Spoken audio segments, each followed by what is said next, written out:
What's going on YouTube? In this tutorial, I just want to show you how you can use find and select to find all of these cells that have comments in them.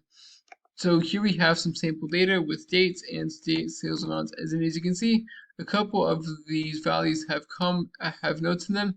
One of them has a comment, and you can tell that because the ones with the little red icon at the top, right, like so is a note, whereas the purple icon is a comment, for example. So to hide the cells that have notes in them, you can hide the cells that you want to search.